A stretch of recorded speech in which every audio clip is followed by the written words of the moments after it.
आपल्या वैदिक सनातन हिंदू धर्मामध्ये बरेचसे मोठे ग्रंथ आहेत, परंतु ते सर्वच मोठे ग्रंथ सर्वांनाच वाचणे शक्य होत नाही। असे कोणते छोटे ग्रंथ आहेत जे वाचल्याने जीवनामध्ये परिवर्तनही होऊ शकते आणि शास्त्रांचे सारही कळू शकते। जो पहिला म्हणजे मनाचे श्लोक। हा ग्रंथ फार छोटा ग्रंथ आहे, परंतु याची महिमा फार मोठी आहे।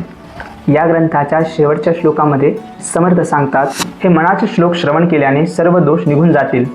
जे अज्ञानी आहेत त्यांना साधन करण्याची योग्यता लाभेल, त्यांच्या अंगी ज्ञान, वैराग्य व सामर्थ्य येईल।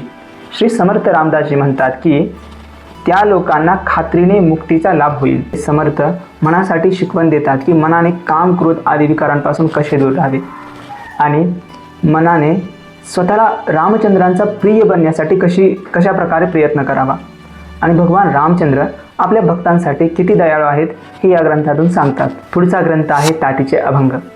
हे ताटीचे अभंग मुक्ताईंनी आपल्या मोठ्या भावाला ज्ञानेश्वर माऊलींना उपदेश करताना लिहिलेला सांगितलेला ग्रंथ आहे। या ग्रंथातून संतांची लक्षणे कळतात आणि कशा प्रकारे संतांमध्ये दया, शांती हे गुण कशा प्रकारे असतात। बाहेरील लक्षणांनी संत ओळखता येत नाही, संत कपड्यांवरून ओळखता येत नाही, तर त्याच्यामध्ये आंतरिक जी लक्षणे आहेत, सहनशीलता, दया, क्षमा, या गोष्टींनी संत ओळखता येतो। अशा बऱ्याचशा गोष्टी या ग्रंथामध्ये सांगितलेल्या आहेत आणि या ग्रंथाचे हे पठन केल्याने, नीट समजून घेतल्याने आणि त्यातील गोष्टी आचरणात आणल्याने आपण आपल्या हृदयाची स्थिती आणखी उत्तम करू शकतो। आणि तिसरा ग्रंथ आहे ज्ञानेश्वर माऊलींचा हरिपाठ। या ग्रंथाचे पठन केल्याने आपल्याला भगवान श्रीकृष्णांच्या, श्रीरामांच्या, हरीच्या नामाप्रती आपल्याला प्रीती उत्पन्न होते।